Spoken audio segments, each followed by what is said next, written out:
മഹീന്ദ്രയുടെ സൈഡിൽ നിന്നുള്ള ഏറ്റവും പുതിയ XUV 7XO നമ്മുടെ കൂടെ ഉണ്ട്. എല്ലാവർക്കും അറിയാലോ 700 ഒരു അപ്ഡേറ്റഡ് വേർഷൻ എന്ന് വേണമെങ്കിൽ പറയാമെങ്കിലും ശരിക്കും പറഞ്ഞാൽ ഇതൊരു ടോട്ടലി ന്യൂ വെഹിക്കിൾ ആയിട്ടാണ് മഹീന്ദ്ര അവതരിപ്പിച്ചിട്ടുള്ളത്. അതിന്റെ ഒരു പ്രധാന കാരണം എന്ന് വെച്ച് കഴിഞ്ഞാൽ ഫ്രണ്ട് ലുക്കില് മാറ്റത്തേക്കാൾ ഉപരി ഇന്റീരിയർ ടോട്ടലി മാറിയിട്ടുണ്ട്. കുറച്ചുകൂടെ ലക്ഷറി ആയിട്ടുണ്ട്. ഇന്റീരിയർ ഒരു രക്ഷയില്ല, കിടലാണ്. ഞാൻ കാണിച്ചു തരാം. അപ്പോൾ ശരിക്കും പറഞ്ഞാൽ 700 അറിയാലോ, ഒരുപാട് ആളുകൾക്ക് ഫേവറേറ്റ് ആയിട്ടുള്ള വെഹിക്കിളാണ്. ലോങ് ഡ്രൈവിനും ഷോർട്ട് ഫാമിലി പർപ്പസിനൊക്കെ ഒരുപാട് ആളുകൾ യൂസ് ചെയ്യുന്നതാണ്. ഫീച്ചേഴ്സ് കൊണ്ടും സേഫ്റ്റി കൊണ്ടും ലോങ് ഡ്രൈവിലേക്കൊക്കെ ആണെങ്കിൽ നല്ല കംഫർട്ടബിൾ ആയിട്ടുള്ള ഒരു SUV കാറാണല്ലേ. അപ്പോൾ എന്നാൽ ഈ ഒരു മോഡലും അടുത്തൊരു ട്രെൻഡിങ് പ്രോഡക്റ്റ് ആണ് എന്ന് തന്നെ വേണം പറയാം. കാരണം എന്താണെന്നറിയോ, ഇതിന്റെ ആ ഒരു റൈഡ് ക്വാളിറ്റി ഉണ്ടല്ലോ. വന്നപ്പോൾ തന്നെ നമ്മളിപ്പോൾ ടെസ്റ്റ് എടുത്തപ്പോൾ തന്നെ നല്ല കത്തിച്ച് വെച്ചിരുന്ന് ഡ്രൈവ് ചെയ്ത് നോക്കി. ഭയങ്കര കംഫർട്ടബിൾ ആണ്. ഇതിന്റെ സസ്പെൻഷനൊക്കെ മഹീന്ദ്ര പറയുന്ന അഡ്വാൻസ് ആയിട്ടുള്ള സസ്പെൻഷൻ ആണ് വരുന്നത്. അതിൻ്റെ ആയിട്ടുള്ള അഡ്വാൻറ്റേജ് കാര്യങ്ങളൊക്കെ ഉണ്ട്. അകത്തൊന്നും ഒരു അനക്കവും ഇല്ല, നല്ല കംഫർട്ടബിൾ ആണ്. അപ്പോൾ അത് ഡീറ്റെയിൽ ആയിട്ട് നമുക്ക് ഡ്രൈവ് എടുക്കുമെന്ന് നോക്കാം. ഫസ്റ്റ് നമ്മൾ ഈ ഒരു വെഹിക്കിളിന്റെ ലുക്കിലേക്ക് വരുമ്പോഴത്തേക്കും പ്രധാനപ്പെട്ട ഒരു മാറ്റം എന്ന് വെച്ച് കഴിഞ്ഞാൽ കുറച്ചുകൂടെ ചെറിയൊരു ഗ്രിൽ പാറ്റേൺ ആണ് കാണുന്നത്. അതേപോലെ തന്നെ അഡ്വാൻസ് ആയിട്ടുള്ള പുതിയൊരു ടൈപ്പിലുള്ള ഹെഡ് ലാമ്പ് യൂണിറ്റ് കൊണ്ടുള്ള കാര്യങ്ങൾ കാണാം. DRL ഉണ്ട്. അതേപോലെ ഇൻഡിക്കേറ്റേഴ്സിന്റെ ആ ഒരു ഡിസൈൻ പാറ്റേണിലൊക്കെ വ്യത്യാസം വന്നിട്ടുണ്ട്. കോർണറിംഗ് ലാമ്പ് പ്ലസ് ഫോഗ് ലാമ്പിന്റെ ആ ഒരു ഡിസൈനൊക്കെ ഒരു ക്രിസ്റ്റൽ ഒരു ഷേപ്പിലേക്ക് ആയിട്ടുണ്ട്. അങ്ങനെയുള്ള കാര്യങ്ങളാണ്. പിന്നെ ടോപ്പ് എൻഡ് മോഡൽ കിട്ടുന്നത് വെച്ച് കഴിഞ്ഞാൽ 540 ഡിഗ്രി ക്യാമറയിലാണ് കേട്ടോ. അതായത് ഫുൾ ടോട്ടലി വെഹിക്കിളിന് ചുറ്റുമുള്ള കാര്യങ്ങളൊക്കെ വളരെ കൃത്യമായിട്ട് അറിയാം. നൈസാണ്. ഇന്ത്യയിൽ കാണിച്ചു തരാം. പിന്നെ ADAS Level 2+ന്റെ ഏറ്റവും അഡ്വാൻസ്ഡ് ആയിട്ടുള്ള വേർഷനും ഈ ഒരു മോഡലിൽ കിട്ടുന്നുണ്ട്. ഫ്രണ്ട് പോലെ തന്നെ റേസ് സൈഡിൽ മാറ്റം വന്നിട്ടുണ്ട്. അത് ഞാൻ റേസ് സൈഡ് കാണിച്ചു തരാം. അപ്പം എന്നാലും നമുക്ക് ഇൻസൈഡ് ആദ്യം കാണിച്ചു തരാം. നൈസാ. ഇനി XUV 7XOനെ വ്യത്യസ്തമാക്കുന്ന ആ ഒരു ഇന്റീരിയർ നോക്കി. അതായത് 700 നിന്ന് ടോട്ടലി മാറിയിട്ടുള്ള പ്രീമിയം ഇന്റീരിയർ ആണ് ഇതിൽ നമുക്കിപ്പോൾ കിട്ടുന്നത്. അതിൽ ഏറ്റവും അട്രാക്ഷൻ എന്ന് പറഞ്ഞു കഴിഞ്ഞാൽ ഈ ഒരു പുതിയ സീറ്റ്സ് തന്നെയാണ് കേട്ടോ. അതായത് അടിമുടി മാറിയിട്ട് കുറച്ചുകൂടെ കംഫർട്ടബിൾ ആവുന്ന രീതിയിലുള്ള വലിയ സീറ്റ്സ് ആണ് കാണുന്നത്. അതിൽ ഫ്ലഷ് പാർട്സ് ഒക്കെ സപ്പോർട്ട് കിട്ടുന്നുണ്ട് ഈ ഒരു ഭാഗത്ത്, ഷോൾഡറിൻ്റെ ആ ഒരു ഭാഗത്തൊക്കെ ആയിട്ട്. അതേപോലെ തന്നെ പെട്ടെന്ന് ഫെയ്ഡ് ആയിരിക്കാൻ വേണ്ടി ഹെഡ് റെസ്റ്റിൻ്റെ ഭാഗവും ഈ ഒരു ഷോൾഡറിൻ്റെ ഭാഗവും ഒരു ടാൻ കളറും ബാക്കി ഭാഗങ്ങളൊക്കെ ആ ഒരു ബീച്ച് കളറിലുമാണ് ഓവറോൾ കൊടുത്തിട്ടുള്ളത്. ഓവറോൾ ഒരു പ്രീമിയം ഇന്റീരിയർ അല്ലേ, എന്താ നിങ്ങൾക്ക് തോന്നുന്നത്? Co driver seats boss seat സപ്പോർട്ടും കിട്ടുന്നുണ്ട്. അതുകൊണ്ട് തന്നെ അതിൻ്റെ ഒരു കൺട്രോൾസ് വരുന്നത് സീറ്റിൻ്റെ സൈഡിലായിട്ടാണ്. അതേപോലെ സൈഡ് സപ്പോർട്ട് ആണെങ്കിലും കുറച്ച് പാഡ്സ് ഒക്കെ വെച്ചിട്ട് സപ്പോർട്ട് കിട്ടുന്ന രീതി, ലോങ് ജേർണിയിലൊക്കെ കംഫർട്ടബിൾ ആവുന്ന രീതിയിലുള്ള സീറ്റ്സും കാര്യങ്ങളൊക്കെയാണ് ഓവറോൾ കാണുന്നത് കേട്ടോ. ഇനി അടുത്ത മെയിൻ പാർട്ട് ദാ ഇങ്ങോട്ടൊന്ന് നോക്കി. 31.24 സെൻറ്റിമീറ്റർ ഉള്ള വലിയൊരു ട്രിപ്പിൾ സ്ക്രീൻ. അതായത് കോ ഡ്രൈവർക്ക് ഇവിടെ ഒരു പോർഷൻ ഉണ്ട്, ഒരു സെൻട്രലായിട്ട് ഇൻഫോർടൈൻമെന്റ് ഉണ്ട്, ക്ലസ്റ്ററിന്റെ ഭാഗം ഫുള്ളി ഡിജിറ്റൽ വെരി അഡ്വാൻസ്ഡ് ആയിട്ടുള്ള ഒരു ഭാഗമാണ് കേട്ടോ ഈ കാണുന്നത്. ഇതിൽ തന്നെ നമുക്കറിയാം മഹീന്ദ്രയുടെ സൈഡിൽ നിന്ന് കിട്ടുന്ന ഒരു അഡ്വാൻസ്ഡ് ആയിട്ടുള്ള ടെക്നോളജി അഡ്രിനോക്സിന്റെ സപ്പോർട്ട് ഈ ഒരു മോഡലുണ്ട്. 93+ ഫീച്ചേഴ്സ് ലോഡഡ് ആണ്.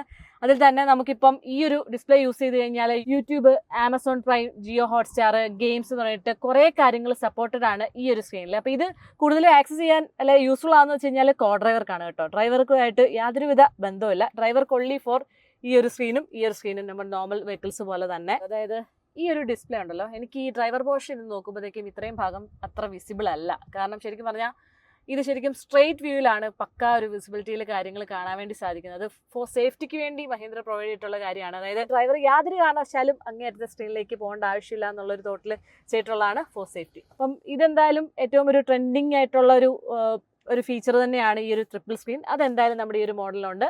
പിന്നെ ഇതിൽ വന്നിട്ടുള്ള ചിപ്സെറ്റ് സ്നാപ്ഡ്രാഗൻ്റെ ആണ് കേട്ടോ. ഏറ്റവും അഡ്വാൻസ് ആയിട്ടുള്ളതും വളരെ ഫാസ്റ്റ് ആയിട്ടുള്ള റെസ്പോൺസ് കിട്ടുന്ന രീതിയിലുള്ള ഒരു ചിപ്പാണ് വന്നിട്ടുള്ളത്. അതുകൊണ്ട് തന്നെ ഇതിൻ്റെ പെർഫോമൻസ് ആയിട്ട് നമുക്ക് യൂസ് ചെയ്യുമ്പോഴത്തേക്കും കറക്റ്റ് അറിയാൻ വേണ്ടി പറ്റുന്നുണ്ട്. പിന്നെ ഫസ്റ്റ് ഇൻ സെഗ്മെൻറ്റ് ഡോൾബി അറ്റ്മോസും ഡോൾബി വിഷൻ്റെ സപ്പോർട്ട് കിട്ടുന്നുണ്ട് എന്നുള്ളത് എടുത്തു പറയേണ്ട കാര്യമാണ്. അതുകൂടാതെ അലക്സയുടെ സപ്പോർട്ട്, ChatGPTയുടെ സപ്പോർട്ട് കിട്ടുന്നുണ്ട്. നമുക്ക് വോയിസ് കമാൻഡിലൂടെ നമുക്ക് കാര്യങ്ങളൊക്കെ ചോദിച്ചറിയാൻ വേണ്ടി പറ്റുന്നുണ്ട്.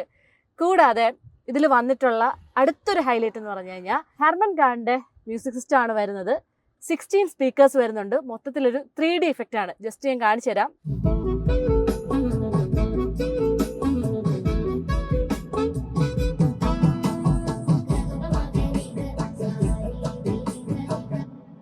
നിങ്ങൾക്ക് എത്രത്തോളം ഫീൽ ചെയ്യുന്നുണ്ടെന്ന് എനിക്കറിയില്ല, പക്ഷെ ഇവിടെ ഇരുന്ന് കേൾക്കുമ്പോൾ ഭയങ്കര എഫക്റ്റ് ആണ് കേട്ടോ. അതായത് ഈ ഫ്രണ്ടിൽ നിന്ന് ആ ഒരു പോർഷൻ സൈഡിൽ നിന്നൊക്കെ ആ ഒരു സൗണ്ട് ക്വാളിറ്റി, ആ മ്യൂസിക് ക്വാളിറ്റി ഗംഭീരമാണ്. സോ എന്തായാലും നമ്മൾ ഒരു വണ്ടി ബുക്ക് ചെയ്തിട്ടുണ്ടല്ലോ, ഈ ഒരു ഫൺ എലമെൻറ്റ് നമ്മളും എക്സ്പീരിയൻസ് ചെയ്യാൻ വേണ്ടി പോവാണ്.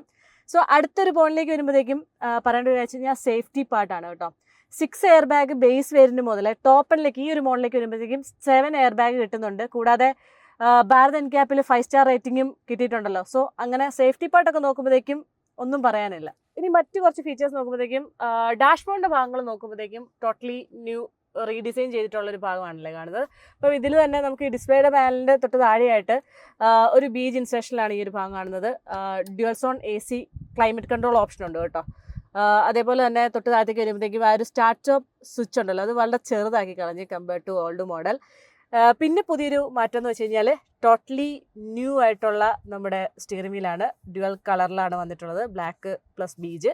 പിന്നെ ടെലിസ്കോപ്പിക്കും ടിൽറ്റബിളും ഓപ്ഷൻ ഇപ്പം ഈ ഒരു മോഡലിൽ നിന്ന് കിട്ടുന്നുണ്ട്. ഇത് വളരെ അത്യാവശ്യമായിട്ടുള്ള കാര്യമാണ്. അത് രണ്ടും നമുക്കിപ്പോൾ ഈ ഒരു മോഡലിൽ നിന്ന് കിട്ടുന്നുണ്ട്. 2 സ്പോക്ക് സ്റ്റിയറിംഗ് വീൽ ആണ് നമുക്ക് കാണാൻ വേണ്ടി സാധിക്കുന്നത്. അപ്പം ടോപ്പ് എൻഡിലേക്ക് വരുമ്പോഴത്തേക്ക് ഈ ഒരു മോഡലും തൊട്ട് താഴത്തെയുള്ള വേരിയൻസിലേക്ക് വരുമ്പോഴത്തേക്കും 3 സ്പോക്ക് സ്റ്റിയറിംഗ് വീലും കിട്ടുന്നുണ്ട് കേട്ടോ. അപ്പോൾ ടോപ്പ് എൻഡിൽ എന്തായാലും ഈ ഒരു ഫ്രണ്ടിലെ ഡാഷ്ബോർഡിൻ്റെ ആ ഒരു പാറ്റേണോട് അല്ലെങ്കിൽ അതിൻ്റെ കളർ തീമിനോട് മാച്ച് ചെയ്യുന്ന രീതിയിലാണ് ഈ ഒരു സ്റ്റിയറിംഗ് വീലും വന്നിട്ടുള്ളത്. അപ്പോൾ ഇതിൽ തന്നെ നമുക്ക് ക്രൂയിസ് കൺട്രോൾ ഓപ്ഷനും ലൈൻ കീപ്പേഴ്സിൻ്റെ കാര്യങ്ങൾ പറഞ്ഞിട്ടുള്ള കാര്യങ്ങൾ റൈറ്റ് സൈഡിലായിട്ടും പിന്നെ മ്യൂസിക്കിൻ്റെ അഡ്ജസ്റ്റ്മെൻറ്റ് മോഡ്സും കാര്യങ്ങളൊക്കെ ചേഞ്ച് ചെയ്യുന്നത് ഈ ഒരു ഭാഗത്തായിട്ടും കൊടുത്തിട്ടുണ്ട്. വളരെ ഫ്രണ്ട്ലിയാണ് കേട്ടോ. ആ ഒരു പുതിയ പാറ്റേണിലാണ് കാണുന്നത്. മഹീന്ദ്രയുടെ ലോഗോ സെൻട്രലായിട്ട് കൊടുത്തിട്ടുണ്ട് കുറച്ച് പ്രൊജക്റ്റഡ് രീതിയിൽ. ഡിസ്പ്ലേ നൈസാണ്.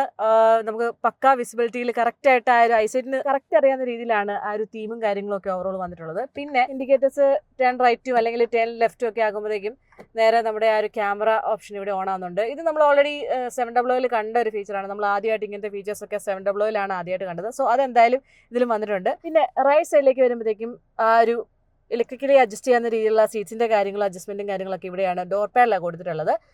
കൂടാതെ മെമ്മറി ഫംഗ്ഷൻസ് എന്ന് പറഞ്ഞിട്ടുള്ള കാര്യങ്ങൾ കാണാം. ലെഫ്റ്റ് സൈഡിലും അതുപോലെ തന്നെ ഡോർ പാഡിൽ നമുക്ക് സീറ്റിൻ്റെ ഇലക്ട്രിക്കലി അഡ്ജസ്റ്റ് ചെയ്യാവുന്ന രീതിയിലുള്ള ഓപ്ഷൻസ് കാര്യങ്ങളൊക്കെ കാണാം. അതേപോലെ എനിക്ക് ഇഷ്ടപ്പെട്ടല്ല ശ്രദ്ധിച്ചൊരു കാര്യം കഴിഞ്ഞാൽ ഈ ഡോർ പാഡിൻ്റെ ഡിസൈനൊക്കെ ടോട്ടലി മാറ്റിയിട്ടുണ്ട് കേട്ടോ. ഇപ്പോൾ ഇവിടെ സ്പീക്കേഴ്സ് കാണാം, ഈ ഒരു ഭാഗത്തായിട്ട് സ്പീക്കേഴ്സ് കാണാം. പിന്നെ ഇവിടെ ഒരു കേർവ്ഡ് ആയിട്ടുള്ള രീതിയിലാണ് ഡിസൈൻ കൊടുത്തിട്ടുള്ളത്. ഭയങ്കര രസമാണ് ഈ ഒരു ഭാഗം കാണാൻ വേണ്ടി. അതേപോലെ തന്നെ നമ്മൾ പവർ വിൻഡോൻ്റെ സ്വിച്ചസിൻ്റെ ആ ഒരു ഡിസൈനൊക്കെ റീഡിസൈനും ചെയ്തിട്ടുണ്ട് ഓവറോൾ നോക്കി.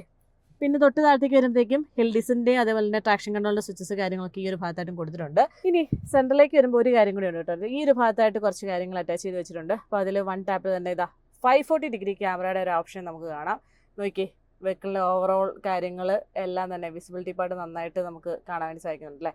540 ഡിഗ്രിയാണ്, 360 അല്ല 540 ഡിഗ്രി സപ്പോർട്ടാണ് കിട്ടുന്നത്. എല്ലാ രീതിയിലും നമുക്ക് വെഹിക്കിളിനെ മൊത്തമായിട്ട് അനലൈസ് ചെയ്യാൻ വേണ്ടി പറ്റും. അതുകൂടാതെ ഡ്രൈവ് മോഡ്സിൻ്റെ ഓപ്ഷൻ ഈ ഒരു ഭാഗത്തായിട്ട് കൊടുത്തിട്ടുണ്ട്. ജസ്റ്റ് 1 ടാപ്പിൽ തന്നെ നമുക്ക് ഡ്രൈവ് മോഡ്സിൻ്റെ ഓപ്ഷൻ ഇവിടെ കാണാം. ഇതാ നോക്കി സെയിം തന്നെ സിപ്പ് സ്വാപ്പ് സൂം കുറച്ചുകൂടെ പെർഫോമൻസ് ഓറിയൻ്റ് ആയിട്ടൊക്കെ പോകണമെങ്കിൽ സൂം നമുക്ക് അടിപൊളിയാണ്. ഒന്നും പറയാനില്ല, ഓടിച്ചിട്ട് വന്നുകൊണ്ട് തന്നെ പറയാണ് ഒരു രക്ഷയില്ല. പീക്ക് പവർ പീക്ക് ടോർക്ക് നമുക്ക് എക്സ്പീരിയൻസ് ചെയ്യാൻ വേണ്ടി പറ്റും. പിന്നെ കസ്റ്റം മോഡുണ്ട്, നമ്മുടെ ഡ്രൈവറിൻ്റെ ആ ഒരു നീഡ്സ് അനുസരിച്ച് നമുക്ക് സെറ്റ് ചെയ്യാൻ വേണ്ടി പറ്റുന്നേ ഉള്ളൂ. അങ്ങനെയായിട്ടുള്ള കാര്യങ്ങളാണ് ഈ ഒരു ഭാഗത്തായിട്ട്. അതേപോലെ തൊട്ട് താഴത്തേക്ക് വരുമ്പോഴത്തേക്കും ഇവിടെ ഒരു സ്പേസ് ഉണ്ട്. വയർലെസ് മൊബൈൽ ചാർജിങ് ഓപ്ഷൻ ഉണ്ട്. അതേപോലെ തന്നെ സി കേബിൾ കണക്ട് ചെയ്യാൻ വേണ്ടിയും നോർമൽ കേബിൾ കണക്ട് ചെയ്യാൻ വേണ്ടി ഓപ്ഷൻ ഉണ്ട്. ഇവിടെയും കുറച്ച് യൂട്ടിലിറ്റി സ്പേസ് കൊടുത്തിട്ടുണ്ട്. നമ്മൾ കുറച്ചുകൂടെ പ്രീമിയം ക്ലാസ്സിലൊക്കെ കാണുന്ന പോലത്തെ ആ ഒരു കാര്യങ്ങളൊക്കെ ഈ ഒരു ഭാഗത്തായിട്ട് നമുക്ക് കാണാൻ വേണ്ടി സാധിക്കുന്നുണ്ട്. പിന്നെ നമ്മൾ ഇന്ന് എടുത്ത് വന്നിട്ടുള്ളത് മാനുവൽ ട്രാൻസ്മിഷനാണ്. 6 സ്പീഡ് മാനുവലിലും 6 സ്പീഡ് ഓട്ടോമാറ്റിക്കലും നമുക്ക് 7XO അവൈലബിൾ ആണ്. കൂടാതെ ഇലക്ട്രോണിക് പാർക്കിംഗ് ബ്രേക്കും ഓട്ടോ ഹോൾഡിൻ്റെ സ്വിച്ചസ് ഈ ഒരു ഭാഗത്തായിട്ട് കാണാം. അടുത്തൊരു കാര്യം വെച്ച് കഴിഞ്ഞാൽ കുറച്ചുകൂടെ പ്രീമിയം കാർസിൽ കാണുന്ന അടുത്തൊരു ഫീച്ചറാണ് ഈ ഒരു റോട്ടറി നോബ്സ് കേട്ടോ. ഈ റോട്ടറി നോബ്സിൽ നമുക്ക് ഡ്രൈവ് ചെയ്തുകൊണ്ടിരിക്കുമ്പോഴത്തേക്കും ഭയങ്കര ബുദ്ധിമുട്ടല്ലേ, ടെസ്റ്റിംഗ് പോയിട്ട് നമുക്ക് അതിൻ്റെ കാര്യങ്ങളൊക്കെ അല്ലേ സെറ്റിങ് വോളിയം അല്ലെ മറ്റു കാര്യങ്ങളൊക്കെ ചെയ്യാൻ വേണ്ടി ഭയങ്കര ബുദ്ധിമുട്ടില്ല. അതുകൊണ്ട് തന്നെ ഡ്രൈവർക്ക് കുറച്ചുകൂടെ കൺവീനിയൻ്റ് ആവുന്ന വിധത്തിലുള്ള ഇങ്ങനെ കുറച്ച് ഓപ്ഷൻസ് ഈ ഒരു നോട്ടറി നോബ് വെച്ചിട്ട് കൊടുത്തിട്ടുണ്ട്. അതിൽ തന്നെ നമുക്ക് വോളിയത്തിൻ്റെ AC ഓപ്ഷൻസ്, അതേപോലെ ഹോം, പിന്നെ വെഹിക്കിളിൻ്റെ കുറച്ചുകൂടെ മീഡിയ എൻ്റർടൈൻമെൻ്റ് ഒക്കെ എടുക്കാൻ വേണ്ടിയുള്ള ഓപ്ഷൻസ്, അങ്ങനെയുള്ള കാര്യങ്ങളും നമുക്ക് ഈ ഒരു നോബ് ത്രൂ കൺട്രോൾ ചെയ്യാൻ വേണ്ടി പറ്റുന്നതാണ്. അടുത്തത് 7XOയുടെ കീ കാണണ്ടേ, അതായത് V6 കണ്ട പോലത്തെ സെയിം കീ പാറ്റേൺ ആണ് കാണുന്നത് കേട്ടോ. എനിക്കിത് ഭയങ്കര ഇഷ്ടമാണ്, നല്ല രസമല്ലേ കാണാൻ, നമുക്ക് കയ്യിലൊക്കെ കീപ്പ് ചെയ്യാനും ഭയങ്കര വ്യത്യസ്തമായിട്ടുള്ള ലുക്ക് അല്ലേ. പിന്നെ ഇവിടെ 2 കപ്പ് ഹോൾഡേഴ്സ് കൊടുത്തിട്ടുണ്ട്. അതേപോലെ തന്നെ സ്ലൈഡ് ചെയ്യാവുന്ന രീതിയിലുള്ള സെൻറ്റർ ആ ഒരു ആംബ്രസ്റ്റിൻ്റെ സപ്പോർട്ട് പ്ലസ് കുറച്ച് യൂട്ടിലിറ്റി സ്പേസും കാര്യങ്ങളൊക്കെ ഈ ഒരു ഭാഗത്തും കൊടുത്തിട്ടുണ്ട് കേട്ടോ. ഇനി റിയർ സൈഡ് കംഫർട്ട്, ഓൾറെഡി 700യുടെ കംഫർട്ട് അറിയാമല്ലോ. സോ ആ ഒരു സെയിം കംഫർട്ട് തന്നെ നമുക്ക് ഈ ഒരു വെഹിക്കിളിന് പുറത്ത് കിട്ടുന്നുണ്ട്. പിന്നെ അഡ്വാൻറ്റേജ് എന്ന് വെച്ച് കഴിഞ്ഞാൽ കുറച്ചുകൂടി ഇപ്പം സീറ്റിംഗ് കംഫർട്ട് കൂടിയിട്ടുള്ളതുകൊണ്ട് അതിൻ്റെ അഡ്വാൻറ്റേജ് ഉണ്ട്. അപ്പം സെൻട്രലായിട്ട് ആ ഒരു hand rest plus cup holders കാണാം. അതിലെ ധാരാളമായിട്ടുള്ള സ്പേസ് ഉണ്ട്. ഇപ്പോൾ ലെഗ് റൂം ആണെങ്കിലും ഹെഡ് റൂം സ്പേസ് ആണെങ്കിലും നല്ല സ്പേസ് ഉണ്ടല്ലേ. പിന്നെ നമ്മൾ ശ്രദ്ധിച്ചു കാര്യം വെച്ച് കഴിഞ്ഞാൽ ഈ ഒരു കളർ കോംബോ ആയതുകൊണ്ട് തന്നെ ഉള്ളിലേക്ക് ഭയങ്കര ഒരു ബ്രൈറ്റ് ഫീലാണ് കേട്ടോ. ഇപ്പം എസ്പെഷ്യലി നോക്കി പെനോറമിക് സൺറൂഫ് നമ്മൾ ഓപ്പൺ ആക്കിയിട്ടുണ്ട്. സോ അതുകൊണ്ട് ഉള്ളിലെ വെട്ടം നല്ല രീതിയിൽ കിട്ടുന്നുണ്ടല്ലേ. ഇപ്പം ഓരോരു നമുക്കൊരു ഫ്രഷ് ആയിട്ടിരിക്കുന്നൊരു ഫീലാണ് ഉള്ളിൽ. അപ്പം സീറ്റിംഗ് കംഫർട്ട് ഫ്രണ്ടിലെ പോലെ തന്നെ അതേപോലെ തന്നെ റേസ് സൈഡ് ഒരു കംഫർട്ടുണ്ട്. സെൻട്രലായിട്ട് AC വെൻസ് പറഞ്ഞിട്ടുള്ള കാര്യങ്ങൾ ഇവിടെ ഒരു ഫോണോ പേഴ്സോ ഒക്കെ കീപ്പ് ചെയ്യാൻ വേണ്ടി സ്പേസ് കൊടുത്തിട്ടുണ്ട്. പിന്നെ ഇതെന്ന് വെച്ച് കഴിഞ്ഞാൽ നമുക്കറിയാമല്ലോ, ഇതിൻ്റെ റിയർ സൈഡ് എന്ന് പറഞ്ഞു കഴിഞ്ഞാൽ ബോസ് സീറ്റ്സ് ആണ് പറയുന്നത്. അപ്പോൾ അതുകൊണ്ട് തന്നെ നമുക്ക് ടാബ്സ് ഒക്കെ അറ്റാച്ച് ചെയ്ത് വെക്കാൻ, എന്തെങ്കിലും മീറ്റിംഗ്സോ കാര്യങ്ങളൊക്കെ ഈസി ആയിട്ട് അറ്റൻഡ് ചെയ്യാൻ വേണ്ടി ഇവിടെ നമുക്ക് സ്ക്രീൻ വേണം സെറ്റ് ചെയ്യാവുന്ന രീതിയിലാണ് ഈ ഒരു ഓപ്ഷൻ കൊടുത്തിട്ടുള്ളത്. അതിലേക്ക് കണക്ട് ചെയ്യാൻ വേണ്ടി ഒരു ചാർജിങ് ഓപ്ഷനും കൊടുത്തിട്ടുണ്ട്. അപ്പോൾ അങ്ങനെയായിട്ട് വളരെ അഡ്വാൻസ്ഡ് ആയിട്ടുള്ള രീതിയിലാണ് ഈ ഒരു വെഹിക്കിൾ വന്നിട്ടുള്ളത്. ശരിക്കും ഫ്രണ്ടിലെ പോലെ തന്നെ റിയർ സീറ്റിലും AC വെന്റിലേഷൻ കിട്ടുന്നുണ്ട് കേട്ടോ. ഞാൻ ഓൾറെഡി മെൻഷൻ ചെയ്തിട്ടുണ്ടായിരുന്നു. അതുപോലെ ISOFIX സപ്പോർട്ടും കാര്യങ്ങളൊക്കെ കിട്ടുന്നുണ്ട്. ഇനി അടുത്ത പ്രധാനപ്പെട്ട പാടെന്ന് പറഞ്ഞു കഴിഞ്ഞാൽ റിയർ സൈഡിലേക്ക് ആ ഒരു സ്പേസ് ഉണ്ട്. അതായത് 6 സീറ്റർ 7 സീറ്റർ കാറ്റഗറിയിലേക്ക് ടോപ്പിലെ 2 വേരിയൻസ് കിട്ടുന്നുണ്ടെന്ന് അറിയാലോ. അപ്പം ഈ ഒരു ഭാഗത്തേക്ക് വരുമ്പോൾ കുട്ടികൾക്കൊക്കെ കംഫർട്ടബിൾ ആകുന്ന രീതിയിലുള്ള കുഞ്ഞ് സീറ്റ്സ് ആണ്. ഇപ്പോൾ ഒരു അഡൾട്ടിന് ഇരിക്കാൻ വേണ്ടി കുറച്ച് ബുദ്ധിമുട്ടുണ്ടാകും, പക്ഷേ എൻ്റെ സൈസൊക്കെ ഉള്ള ആളുകൾക്ക് ഓക്കെയാണ് കേട്ടോ. അതുപോലെ റേസിൽ തന്നെ എല്ലാ കാര്യങ്ങളും ഇപ്പോൾ AC വെൻസ് അല്ലെങ്കിൽ സ്പീക്കേഴ്സിന് സപ്പോർട്ടും ചാർജിങ് ഓപ്ഷൻസ് തുടങ്ങിയിട്ടുള്ള കാര്യങ്ങളൊക്കെ, അതും AC-ൻ്റെ ഒക്കെ ആ ഒരു ഫാൻ സ്പീഡ് കൺട്രോൾ ചെയ്യാൻ വേണ്ടിയുള്ള ഓപ്ഷനും റേസൈലിലൊക്കെ കൊടുത്തിട്ടുണ്ട്. അങ്ങനെ തൊട്ട് കുറച്ച് റേസൈലിൽ ഇരിക്കുന്നവർക്കും കംഫർട്ടബിൾ ആകുന്ന രീതിയിൽ കുറച്ച് കാര്യങ്ങൾ ആഡ് ഓൺ ആണ് ഈ ഒരു റിയർ സീറ്റ്സിൻ്റെ ഭാഗത്ത്. ഇനി ജസ്റ്റ് റിയർ സൈഡ്, എനിക്ക് ശരിക്കും പറഞ്ഞാൽ ഫ്രണ്ട് ഫേസിനൊക്കെ കുറച്ചുകൂടി ഇഷ്ടപ്പെട്ട റിയർ സൈഡിലെ ഷേപ്പാണ് കേട്ടോ. കുറച്ചുകൂടെ ന്യൂജൻ സ്റ്റൈലിലേക്ക് വന്നിട്ടുണ്ട്. അതുപോലെ തന്നെ AX7L എന്ന് പറഞ്ഞിട്ടുള്ള ഏറ്റവും ടോപ്പിൻ്റെ മോഡലാണ്. അതിൻ്റെ ബാഡ്ജിങ് ഉണ്ട്. XUV7XO എന്നുള്ള ബാഡ്ജിങ് കൊടുത്തിട്ടുണ്ട്. ക്യാമറ ഈ ഒരു ഭാഗത്തായിട്ടുണ്ട്. ഡിഫോഗേഴ്സ്, വൈപ്പേഴ്സ്, ഷാക്ഫിൻ അന്ന പറഞ്ഞിട്ടുള്ള കാര്യങ്ങൾ കാണാം. ജസ്റ്റ് ഇനി ബൂട്ട് സ്പേസ് ഒന്ന് നോക്കാം. പവേർഡ് ടെയിൽ ഗേറ്റോ കാര്യങ്ങളൊന്നുമല്ല, നോർമൽ വണ്ണാണ് പ്രൊവൈഡ് ചെയ്തിട്ടുള്ളത്. ഇപ്പം റിയറിലെ 2 സീറ്റ് ഫോൾഡ് ചെയ്തിട്ടുണ്ട്. അപ്പോൾ അത്യാവശ്യം സ്പേസും കാര്യങ്ങളൊക്കെ കാണുന്നുണ്ടല്ലേ. ഇനി സൈഡ് പ്രൊഫൈൽ എന്ന് നോക്കിയാൽ ആ ഒരു മസ്കുലർ ഫീല് അതേപടി തന്നെ നിലനിർത്തിക്കൊണ്ടാണ് ഈ ഒരു മോഡൽ വന്നിട്ടുള്ളത്. പെട്ടെന്നൊരു അട്രാക്ഷൻ ഫീൽ എന്ന് വെച്ച് കഴിഞ്ഞാൽ ഇവിടെ ഒരു ക്രോം ഇൻസേഷൻ ഈ ഒരു എൻഡ് വരെ കൊടുത്തിട്ടുണ്ട്. ഇതൊക്കെ കാണാൻ വേണ്ടി നല്ല രസമുണ്ട്. ഈ ഒരു ഭാഗത്തായിട്ടും കുറച്ചൊരു ബൾക്കി ഫീൽ ഓവറോൾ കിട്ടുന്നുണ്ട്. അതേപോലെ ശ്രദ്ധിച്ചൊരു കാര്യം വെച്ച് കഴിഞ്ഞാൽ ഈ ഒരു മോഡൽ വന്നിട്ടുള്ളത് ഫ്ലഷ് ഡോർ ഹാൻഡിലാണ് കേട്ടോ. അതിൽ തന്നെ ഇപ്പോൾ നമ്മൾ അൺലോക്ക് ചെയ്യുമ്പോഴത്തേക്കും ഓട്ടോമാറ്റിക്കലി ആ ഒരു ഡോർ ഹാൻഡിൽ തുറന്നു വരുന്നുണ്ട്. ഇത് കുറച്ചുകൂടെ കൺവീനിയൻ്റ് ആണ്. കുറച്ചുകൂടെ അതായത് നമ്മൾ പ്രസ് ചെയ്തിട്ട് ഓപ്പൺ ചെയ്യേണ്ട ഓപ്ഷനോ കാര്യങ്ങളൊന്നും വരുന്നില്ല. കുറച്ചുകൂടെ ഫ്രണ്ട്ലി ആണ് ഈ ഒരു മോഡൽ. പിന്നെ നമ്മൾ ശ്രദ്ധിക്കുന്ന ഒരു കാര്യം വെച്ച് കഴിഞ്ഞാൽ പുതിയൊരു പാറ്റേണിലുള്ള അലോയ് വീൽസ് കാണാം. 19 ഇഞ്ച് വീലാണ് ടോപ്പ് എൻഡിലേക്ക് വരുമ്പോഴത്തേക്കും. ഇതിൻ്റെ താഴത്തെ മോഡലിലേക്കൊക്കെ വരുമ്പോഴത്തേക്കും 18 ഇഞ്ച് വീലിലേക്ക് ഇങ്ങനെ പല വേരിയൻസ് എന്തായാലും മഹീന്ദ്ര പ്രൊവൈഡ് ചെയ്യുന്നുണ്ട്. പ്രത്യക്ഷത്തിൽ മാറ്റമൊന്നുമില്ല. നമ്മുടെ 700 പോലെ തന്നെ സൈഡ് ഒരു ഫീൽ തന്നെയാണ് ഈ ഒരു മോഡലിൽ നിന്ന് കിട്ടുന്നത്. അപ്പോൾ ഇത് നമ്മൾ 7XO ഡ്രൈവിന് എടുത്തിട്ടുണ്ട്. ഡ്രൈവിന് എടുത്തു കഴിയുമ്പോൾ നമ്മൾ പ്രധാനമായും അറിഞ്ഞിരിക്കേണ്ട കുറച്ച് കാര്യം എന്ന് വെച്ച് കഴിഞ്ഞാൽ, നമ്മളൊരു 70+ സ്പീഡിൽ പോകുമ്പോഴും നമ്മൾ വണ്ടി ഒന്ന് നല്ലൊരു കേർവ് എടുക്കുകയോ അല്ലെങ്കിൽ നല്ല രീതിയിൽ വീശിയെടുക്കുകയാണെങ്കിൽ വണ്ടി സ്ട്രേറ്റ് ലൈൻ പോകുന്ന അതേ ഫീലിൽ നമുക്ക് ഈ ഒരു വെഹിക്കിളിൽ നിന്ന് കിട്ടുന്നുണ്ട്. അതിന് പ്രധാനമായിട്ടും വന്ന ഒരു കാര്യം എന്ന് വെച്ചാൽ ഇതിൽ വന്നിട്ടുള്ള അഡ്വാൻസ്ഡ് ആയിട്ടുള്ള ഡാൻസി ഡാമ്പിംഗ് ടെക്നോളജിയാണ് കേട്ടോ. അതായത് വേൾഡ് തന്നെ ഫസ്റ്റ് ആയിട്ടുള്ള ടെക്നോളജിയാണ് ഇതിൽ വന്നിട്ടുള്ളതെന്നാണ് മഹീന്ദ്ര പറയുന്നത്. സോ അതിൻ്റെ അഡ്വാൻറ്റേജ് ഉണ്ട്. അത്യാവശ്യം മോശം റോഡ് പോയാലും ഈ ഒരു വണ്ടീൻ്റെ സസ്പെൻഷൻ നല്ല സപ്പോർട്ടീവാണ്, നല്ല യാത്രാസുഖമാണ് റേസയിൽ ഇരിക്കുന്നവർക്കാണെങ്കിലും. അത് കൂടാതെ തന്നെ ഇതിൽ എല്ലാവർക്കും അറിയാം ഇൻഡിപെൻഡൻറ്റ് സസ്പെൻഷൻ ആണ് വരുന്നത്. അതിൻ്റെ അഡ്വാൻറ്റേജ് മറ്റു രീതിയിലും നമുക്ക് നല്ല രീതിയിലൊരു എഫക്റ്റ് കിട്ടുന്നുമുണ്ട്. ഇനി ആ സസ്പെൻഷൻ്റെ സപ്പോർട്ട് മനസ്സിലാവുന്ന ഒരു സംഭവം കാണിച്ചു തരാം. അതെ അങ്ങോട്ട് നോക്കി, ഞാൻ മെയിൻ റോഡിൽ നിന്ന് ഒരു ചെറിയ കുഴിയുള്ള അല്ലെ മോശം റോഡ് വഴി ഒന്ന് ഓടിക്കാൻ വേണ്ടി പോവാണ്. അപ്പോൾ ഒരു 40 ഒക്കെ സ്പീഡിലാണെങ്കിലും നമ്മൾ അത്യാവശ്യം വളരെ ഫാസ്റ്റായിട്ട് ഈ ഒരു റോഡ് വഴി ഓടിക്കുവാണെങ്കിൽ നമുക്ക് അത്ര ഒരു സസ്പെൻഷൻ അടുപ്പോ കാര്യങ്ങളോ ഒന്നും അറിയില്ല. നോർമൽ റോഡ് പോലെ തന്നെ അത്യാവശ്യം ആ ഒരു ഫീൽ നമുക്ക് ഡ്രൈവ് ചെയ്യാൻ വേണ്ടി പറ്റും. അതായത് ഓവർ അടിപ്പ്, അതായത് കമ്പയർ ടു 700 കുറച്ചുകൂടെ സ്മൂത്ത് ആയിട്ടാണ് ഫീൽ ചെയ്യുന്നത്. അത്ര എന്താ പറയുന്നത്, അകത്തിരിക്കുന്ന ആളുകൾക്കും അത്ര അടിപ്പ് ഉള്ളിലേക്ക് ഫീല് വരുന്നില്ല. അത് വലിയൊരു അഡ്വാൻറ്റേജ് ആണ് ഈ ഒരു സസ്പെൻഷൻ്റെ കേട്ടോ. അടുത്ത് പറയാൻ പോകുന്ന ഒരു പ്രധാനപ്പെട്ട കാര്യം വെച്ച് കഴിഞ്ഞാൽ, ഈ ഒരു സ്റ്റിയറിംഗ് വീല് മാറിയോണ്ട് തന്നെ കുറച്ചുകൂടെ സ്മൂത്ത് ആയിട്ടുള്ള ഒരു ഹാൻഡ്ലിംഗ് ആണ് എനിക്ക് ഈ ഒരു വെഹിക്കിളിൽ നിന്ന് ഫീൽ ചെയ്യുന്നത്. അതുകൂടാതെ ഇതിപ്പോൾ നമ്മൾ എടുത്തു വന്നിട്ടുള്ള ടോപ്പ് എൻഡ് മോഡലാണ്.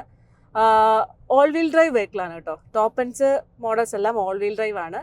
അതുകൂടാതെ 2 വീൽ ഡ്രൈവ് ഉണ്ട്. പക്ഷേ നമ്മൾ ടോപ്പ് എൻഡിൽ വരുമ്പോൾ ഓൾ വീൽ ഡ്രൈവ് ആണ്. അതിൻ്റെയായിട്ട് അഡ്വാൻറ്റേജ് ഉണ്ട്. ഇപ്പോൾ നമ്മൾ കുറച്ചുകൂടെ ഇപ്പോൾ ഇതുപോലത്തെ മോശം റോഡുകളിലൊക്കെ വരുമ്പോഴത്തേക്കും കുറച്ചുകൂടെ നല്ല രീതിയിൽ പിടിച്ച് കയറുന്നുണ്ട്. നല്ല രീതിയിലുള്ള ഒരു ഗ്രിപ്പും കാര്യങ്ങളും നമുക്ക് ഫീല് കറക്റ്റ് അറിയാൻ വേണ്ടി പറ്റും. അതുകൊണ്ട് ഒരു ഫൺ എലമെൻറ്റും ഉണ്ട്. പിന്നെ ഇതിൽ 3 മോഡ്സ് ഉണ്ടെന്ന് അറിയാം. Zip, swap, zoom. അപ്പം പല മോഡ്സിലും നമ്മൾ ഡ്രൈവ് ചെയ്തു. എക്സ്ട്രീംലി സൂം മോഡിലൊക്കെ ഡ്രൈവ് ചെയ്യുമ്പോഴത്തേക്കും സ്റ്റിയറിംഗ് കുറച്ച് ടൈറ്റ് ആകുന്നുണ്ട്. നമുക്കറിയാം ഓൾറെഡി 700 ഉണ്ടായിരുന്ന ആ സെയിം കാര്യങ്ങൾ തന്നെയുണ്ട്.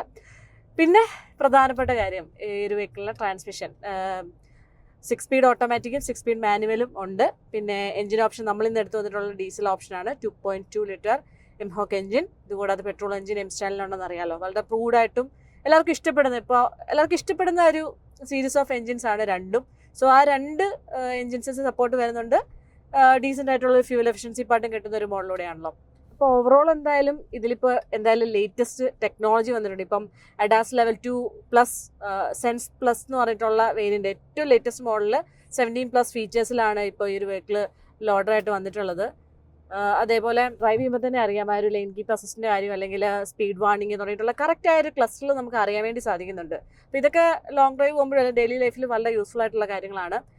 സേഫ്റ്റിക്ക് കുറച്ചുകൂടി ഇമ്പോർട്ടൻസ് കൊടുത്തുകൊണ്ട് തന്നെ എല്ലാ സേഫ്റ്റി ഫീച്ചേഴ്സ് ഇപ്പം ഓൾറെഡി ഞാൻ പറഞ്ഞു, എയർ ബാഗിൻ്റെ സപ്പോർട്ടും കാര്യങ്ങളും എല്ലാം കൊണ്ടും നല്ലൊരു പാക്കിലാണ്. ഇപ്പോൾ സ്റ്റാർട്ടിംഗ് പ്രൈസിൽ തന്നെ ഇപ്പോൾ ബേസ് മോഡലിൽ തന്നെ കുറേ അധികം ഫീച്ചേഴ്സോട് കൂടി തന്നെ, അതായത് ഈ ഒരു ട്രിപ്പിൾ സ്ക്രീനൊക്കെ സ്റ്റാൻഡേർഡ് ആയിട്ട് തന്നെ കിട്ടുന്നുണ്ട് എന്നുള്ളത് എടുത്തു പറയേണ്ട ഒരു കാര്യമാണ്. അപ്പോൾ മിഡ് വേരിയൻറ്റിൽ തന്നെ വേണ്ട കുറേ ഫീച്ചേഴ്സ് ഉണ്ട്. അപ്പോൾ ബഡ്ജറ്റ് കൺസ്ട്രെയിൻ ഉള്ളവർക്കും കുറേ വേരിയൻസ് ഇൻ ബിറ്റ്വീൻ ഇവർ കൊടുത്തിട്ടുണ്ട്. അത് നല്ലൊരു കാര്യമായിട്ടാണ് തോന്നിയത്. ഇത്രയും വലിയൊരു വെഹിക്കിൾ ഇത്രയും ബഡ്ജറ്റിൽ കിട്ടുക എന്ന് പറഞ്ഞാൽ സന്തോഷമുള്ളൊരു കാര്യമല്ലേ. അപ്പോൾ ഓവറോൾ നിങ്ങൾക്ക് ഈ ഒരു വെഹിക്കിൾ ഇഷ്ടപ്പെട്ടു എന്ന് തന്നെ ഞാൻ വിശ്വസിക്കുന്നു. കാരണം ഇനി ഈ സെഗ്മെന്റിലേക്ക് എന്തായാലും ഇത്രയും ഫീച്ചേഴ്സും പ്രൈസിങ് വളരെ അട്രാക്റ്റീവ് പ്രൈസിംഗ് ആണ്. ഇപ്പോൾ 13.66 to 24.11 lakhs in between different variance ഉണ്ട്. ഡിഫറെൻറ്റ് ഇപ്പോൾ ഓട്ടോമാറ്റിക്, മാനുവൽ, പെട്രോൾ ഓപ്ഷൻ പല ഓപ്ഷൻസ് പ്രൊവൈഡ് ചെയ്യുന്നുണ്ട്. സോ നമുക്ക് ആപ്റ്റായിട്ടുള്ള മോഡൽ എന്തായാലും ചൂസ് ചെയ്യാം. ഞാൻ എന്തായാലും ഡീസൽ ഓട്ടോമാറ്റിക് AX5 വേരിയൻ്റ് ആണ് നമ്മൾ ചൂസ് ചെയ്തിട്ടുള്ളത് നമ്മുടെ ഫാമിലിയിലേക്ക്. സോ വെയിറ്റിംഗ് ആണ്. ആ ഒരു മോഡൽ വരുമ്പോഴത്തേക്ക് അതിൻ്റെ ഒരു വീഡിയോയും കൂടെ ഫീച്ചേഴ്സും കാര്യങ്ങളും വെച്ചിട്ട് ഞാൻ ഷെയർ ചെയ്യാം കേട്ടോ. അപ്പോൾ എന്തായാലും ഈ ഒരു വെഹിക്കിളുമായിട്ട് റിലേറ്റഡ് ആയിട്ട് എന്തെങ്കിലും ഡൗട്ടോ കാര്യങ്ങളോ ഉണ്ടെങ്കിൽ ജസ്റ്റ് ആതിര മുരളി ഒഫീഷ്യൽ എന്ന ഇൻസ്റ്റാഗ്രാം പേജിൽ ഒന്ന് മെസ്സേജ് ചെയ്യുക, റിപ്ലൈ തരാം കേട്ടോ. പിന്നെ ബെസ്റ്റ് ഫീച്ചർ എന്താണോ, നിങ്ങൾക്ക് ഇഷ്ടപ്പെട്ട ഫീച്ചർ ഏതാണോ അതൊന്ന് നമ്മുടെ കമൻറ്റിലൂടെ ഒന്ന് കമൻറ്റ് ചെയ്യാനും മറക്കല്ലേ. അപ്പം ഇതുമായിട്ട് റിലേറ്റഡ് ആയിട്ട് എന്തെങ്കിലും ഡൗട്ടോ കാര്യങ്ങളോ ഉണ്ടെങ്കിൽ നിങ്ങളുടെ തൊട്ടടുത്തുള്ള മഹീന്ദ്ര ഷോറൂം ഒന്ന് വിസിറ്റ് ചെയ്യുക. അപ്പോൾ ബൈ, അടുത്ത വീഡിയോയിൽ കാണാം.